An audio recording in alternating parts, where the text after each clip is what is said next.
Irmãos, abram a palavra do Senhor no capítulo 5 da carta de Tiago. Estamos nos aproximando do final da exposição da carta de Tiago, iniciando o capítulo 5. Hoje nós vamos considerar os versos de 1 a 3 do capítulo 5 da carta de Tiago. É um padrão entre as grandes confissões de fé, os grandes documentos históricos das denominações históricas, a constatação de que a Bíblia diz que o homem foi criado para glorificar a Deus e se alegrar na presença dele. Essas confissões não inventaram isso, elas trazem da Escritura Sagrada.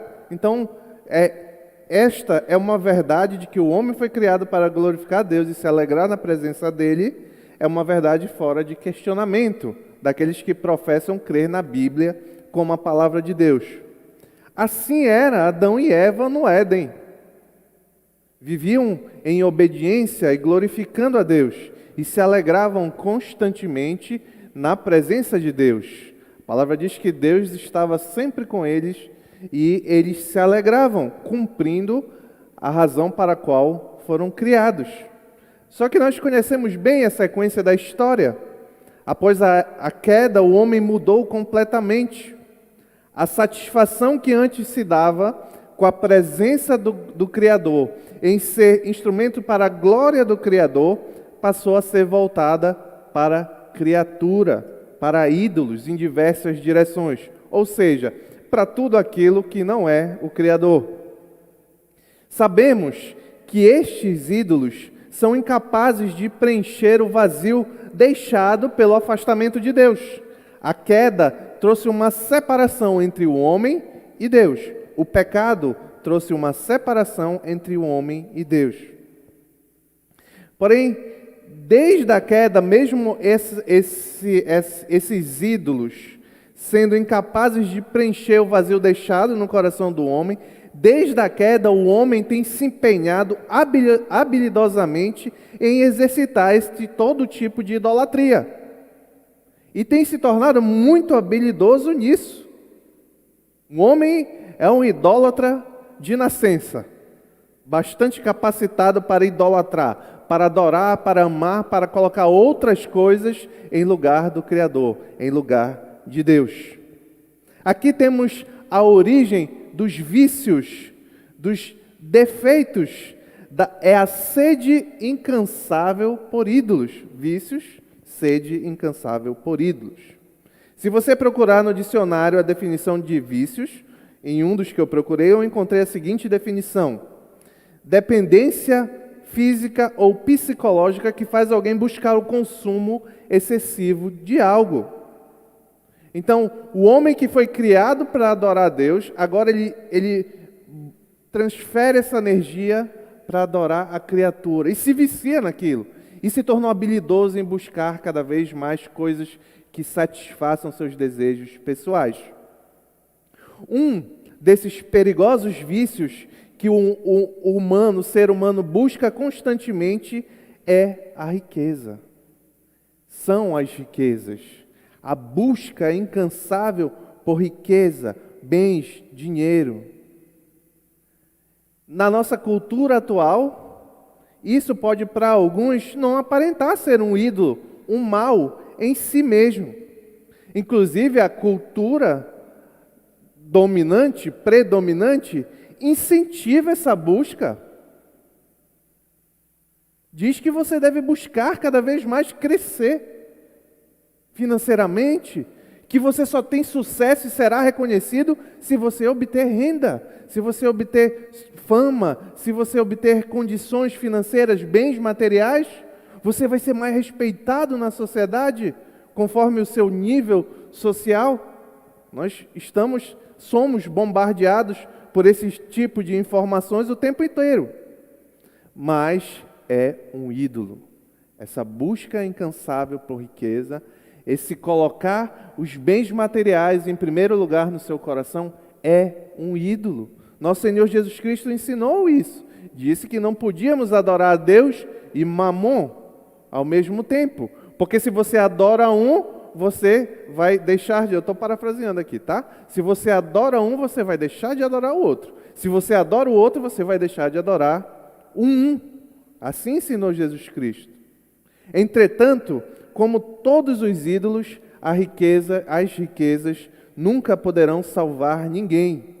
Hoje, nós vamos conhecer os frutos que as riquezas são capazes de produzir, segundo Tiago. Então, vamos, enfim, ler a palavra do Senhor. Tiago, capítulo 5, versículos de 1 a 3.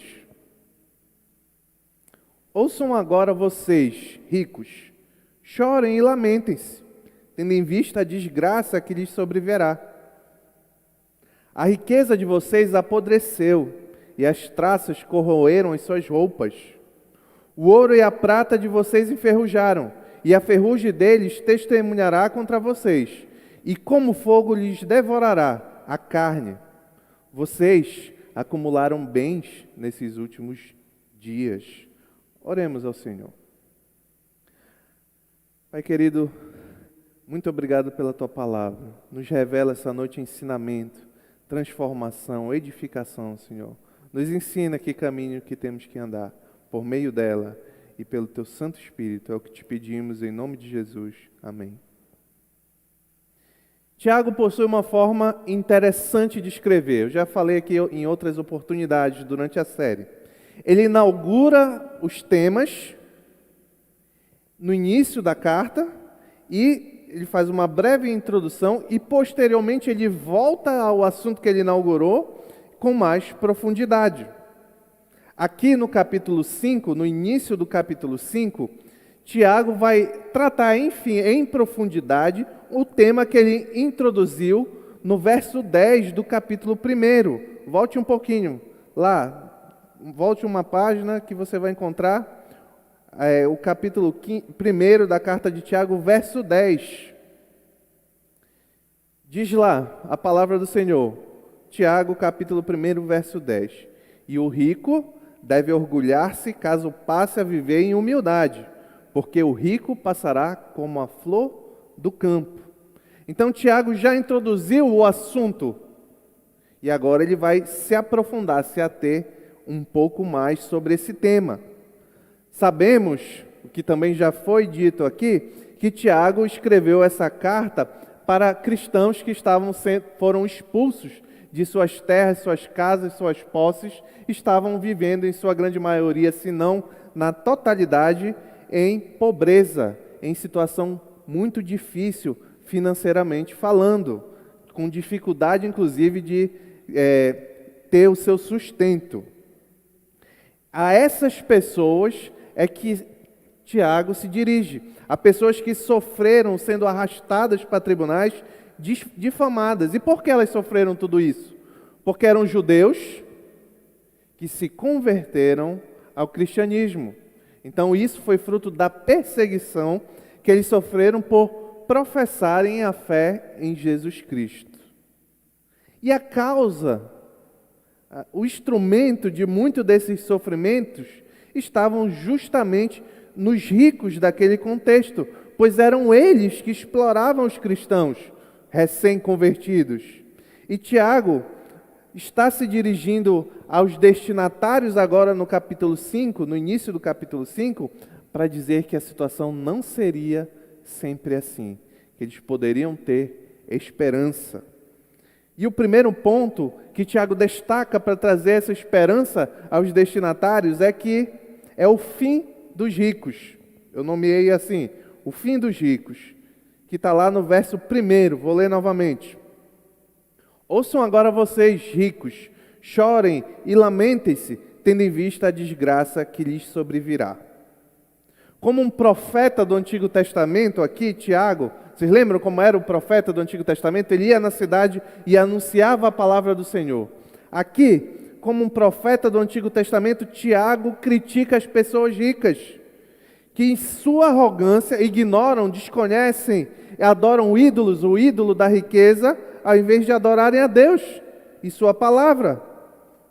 A esses, ele chama veementemente. Ele diz: ouçam agora vocês, ricos. Como já vimos, essas pessoas a quem Tiago se dirige, ricos, não eram parte da comunidade cristã, não eram irmãos ricos, eram ricos que exploravam os irmãos pobres. Então, como nós podemos afirmar à luz da Escritura essa verdade? Eu me ative um pouco mais aqui no domingo passado, mas eu vou fazer aqui passando rapidamente para mostrar para o irmão qual é o fundamento pelo qual eu afirmo que esses destinatários, esses ricos, não eram irmãos, e sim somente perseguidores da igreja. Tiago chama claramente o homem de condição humilde de irmão. E quando ele, no verso seguinte, e eu estou falando de Tiago 1, capítulo 1, versículo 9 e 10, ele chama o homem humilde de irmão, e ele chama o homem apenas de rico, o rico apenas de homem, ele não chama de irmão rico, ele chama homem rico. A segunda razão pela qual esses irmãos ricos não eram cristãos, esses ricos não eram cristãos, é que Tiago compara esses homens à erva do campo que murcha e é destruída. Está lá no capítulo 11, no versículo 11 do capítulo 1. E ele não acrescenta nenhuma palavra de exortação, não chama o arrependimento, ele diz: eles serão destruídos. Por quê? Porque não são crentes. A terceira razão, que fica mais clara ainda, pula lá para o capítulo 2, versículos 6 e 7, é que Tiago deixa bem claro que são esses ricos que perseguem a igreja. Olha que vou ler só o verso 7. Não são eles, Tiago capítulo 2, verso 7. Não são eles, e ele está se referindo aqui aos ricos, não são eles que difamam o bom nome que sobre vocês foi invocado? Então esses homens não poderiam ser cristãos verdadeiros, porque eles estavam difamando o nome sobre que foi invocado sobre aqueles pobres. Esse nome é o nome de Jesus Cristo.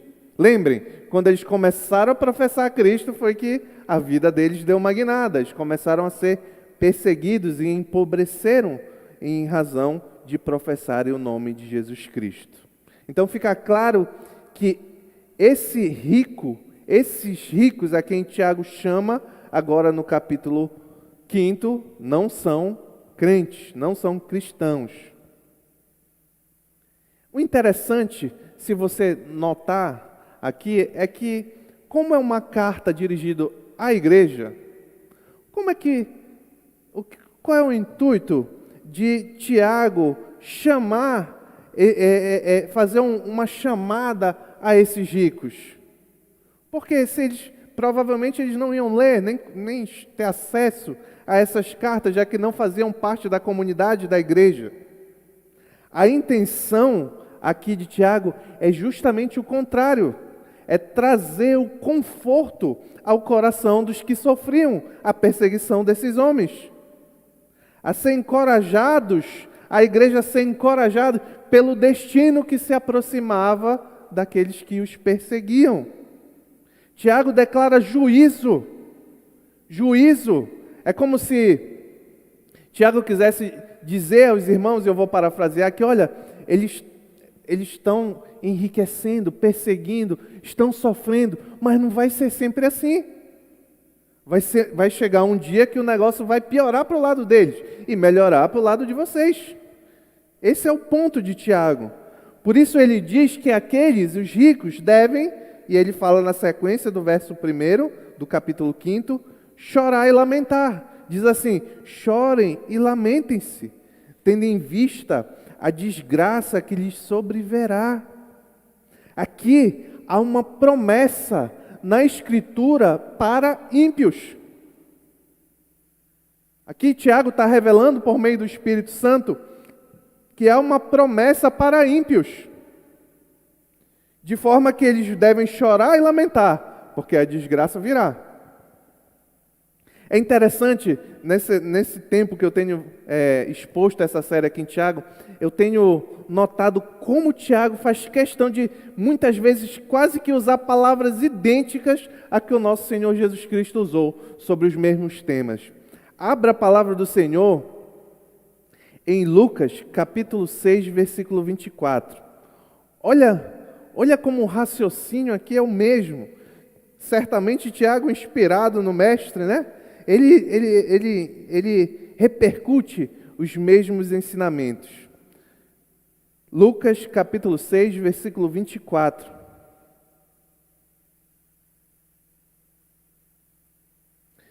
Diz lá: mas ai de vocês, os ricos, pois já receberam sua consolação.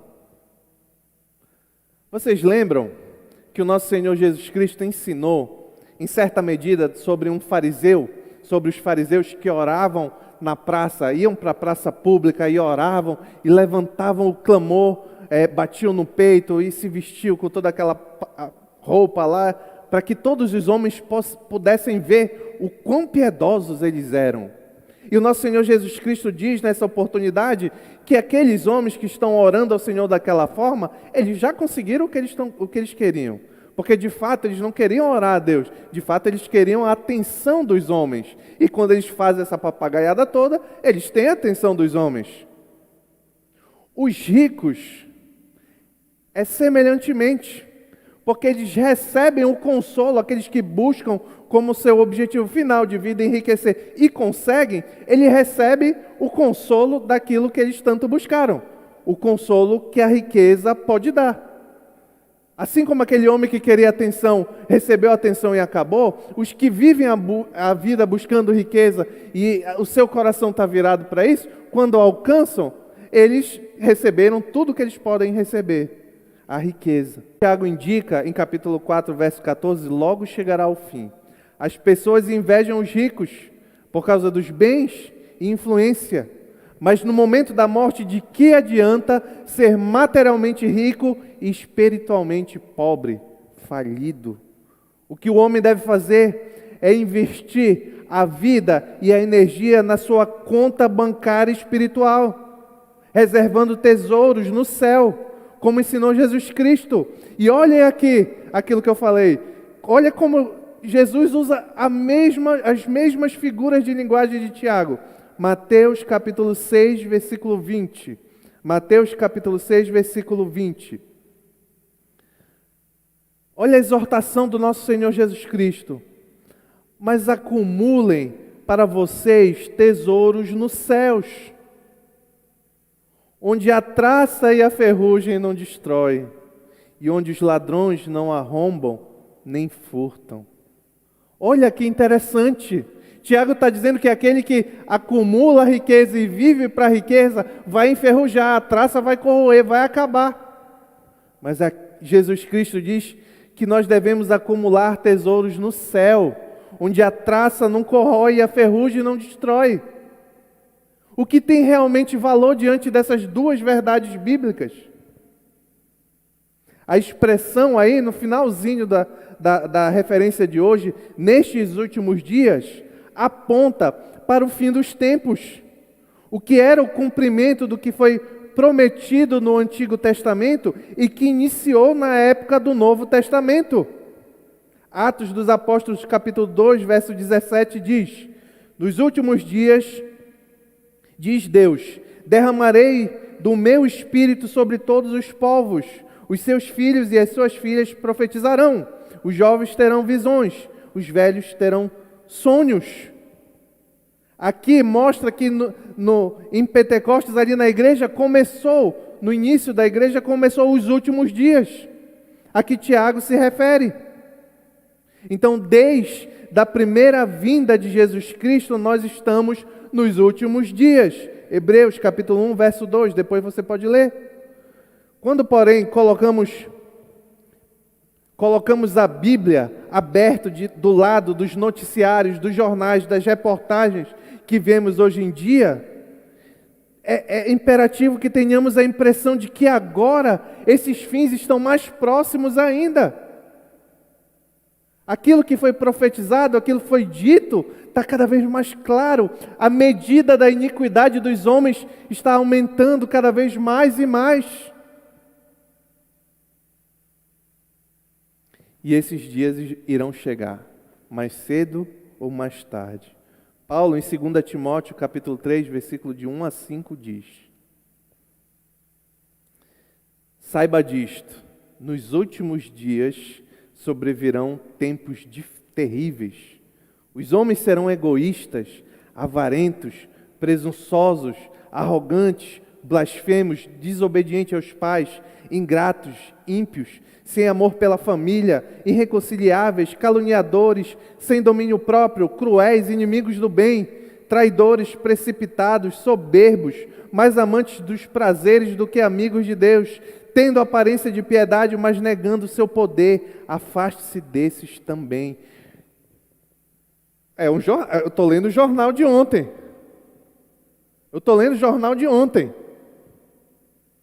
Será que nós não vivemos um tempo em que os homens são cada vez mais egoístas, avarentos, presunçosos, blasfemos, desobedientes, ingratos, etc., sem amor pela família?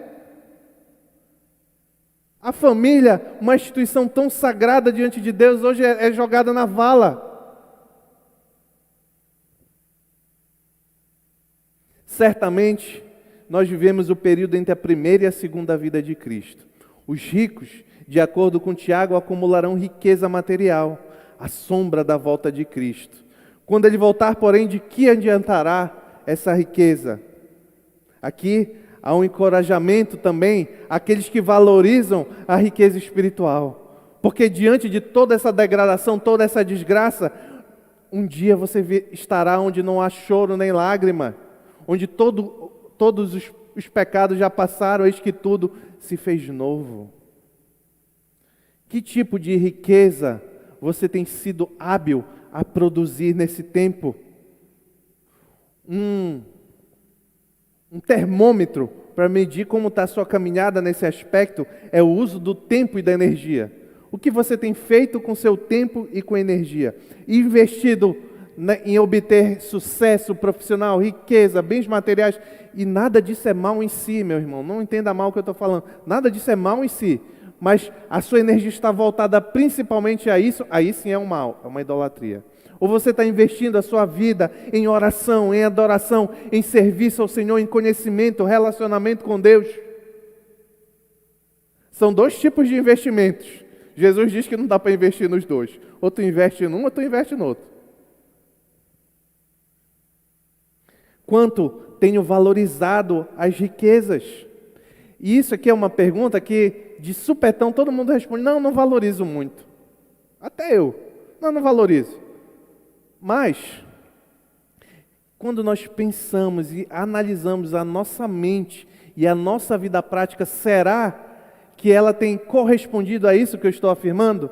Ou, na maioria do dia, na maioria da semana, o meu pensamento, a minha maior preocupação é quanto eu vou ganhar e o que eu vou usar? E isso aqui não é só para rico não, viu? Você pode passar por muita dificuldade, mas se você ficar todo o tempo só pensando em dinheiro, é a mesma coisa. É a mesma coisa. É o quanto isso está no seu coração. Deus está disponível para ser adorado por todo aquele que nele crê. O sangue de Jesus reconcilia o crente com Deus, agora ele pode adorar. O ímpio não sabe nem o que é isso. Você já realizou o investimento mais importante da sua vida?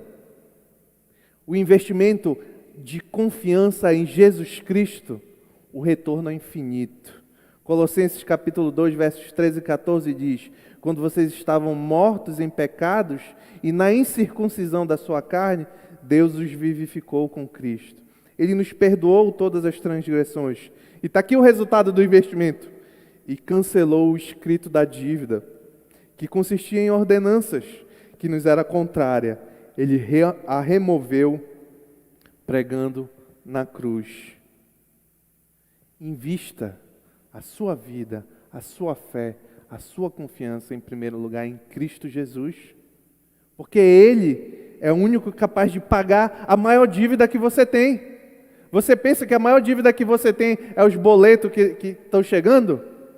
Não, a maior dívida que você tem é diante de Deus, como pecador e ímpio. Mas todo aquele que professa, entrega e confia a vida a Jesus Cristo, a dívida foi perdoada, pregada na cruz do Calvário. Amém? Já caminhando para o final, eu queria contar para os irmãos a história de um homem, um grande homem da história da igreja, chamado Jonathan Edwards. Jonathan Edwards é um americano que é considerado por muitos como um dos maiores nomes cristãos da história dos Estados Unidos, da América. Esse Jonathan Edwards, quando ele se converteu aos 18 anos, ele fez uma série de resoluções, 70 resoluções, onde ele escreveu 70... ele tinha acabado de se converter ao cristianismo com 18 anos, e ele escreveu 70 passos a serem perseguidos para que ele tivesse uma excelente vida cristã. E era um homem dedicado inteiramente à glória de Deus. Tanto que ele escreve uma dessas resoluções, que eu vou citar aqui, eu vou parafrasear ela que eu não lembro de cabeça. Ele escreve uma dessas resoluções que, se for possível, ele diz assim: eu sei que não existe nenhum cristão perfeito, e nem existe um cristão melhor de todos, mas eu vou fazer de tudo o possível para que eu seja o que está buscando a ser, perfeito e melhor. Então ele era alguém voltado à vida dele, à glória de Deus. E ele escreveu 2 resoluções que eu considero de suma importância, principalmente nesse tema que nós estamos conversando. Uma é a de número 7. Ele diz: resolvi, presta atenção, um homem de 18 anos escreveu isso aqui, tentou a vida inteira viver com base nessas resoluções. Resolvi nunca fazer qualquer coisa que eu temesse fazer se esta fosse a última hora da minha vida. A segunda, bem parecida, a resolução 19. Resolvi nunca fazer qualquer coisa que eu temesse fazer se eu esperasse que faltaria menos de 1 hora antes que eu ouvisse a última trombeta. Era um homem que queria viver sabendo que a qualquer momento era o último momento da vida dele e que a qualquer momento Jesus Cristo podia voltar e ele queria viver para a glória de Deus. Que resolução! Quanto tempo será que esse homem desperdiçou buscando riqueza material? Quanto? Pelo que eu já li das biografias dele, eu acho que em nenhum momento ele se dedicou em primeiro lugar de coração à glória de Deus. E essas são 2 verdades. Qualquer momento pode ser a última hora da sua vida. E vai ter um momento que nós não sabemos quando, mas que a última trombeta vai tocar. Concluindo, riquezas podem ser bênçãos de Deus, como testifica Salomão, Provérbios 10, 22. A bênção do Senhor traz riqueza e não inclui dor alguma. O problema é quando a riqueza ou o desejo de riqueza é alvo de nossa adoração e produzem inveja, injustiça, opressão, roubo, homicídio, abuso e etc. Nestes casos, o amor de Deus e ao próximo tornam-se amor ao dinheiro, idolatria.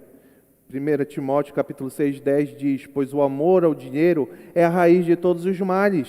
Algumas pessoas, por cobiçarem o dinheiro, desviaram-se da fé e se atormentaram com muitos sofrimentos. Quando isso acontece, o homem adora e serve não a Deus, mas o dinheiro. Então é amigo de Deus, amigo do mundo e inimigo de Deus. Que a nossa vida, meus irmãos, sirva unicamente para a glória do Deus que se entregou na cruz do Calvário, entregou aquilo que era mais precioso, seu Filho Jesus Cristo, para que todo aquele que nele crê não pereça, mas tenha a vida eterna, em nome de Jesus. Amém.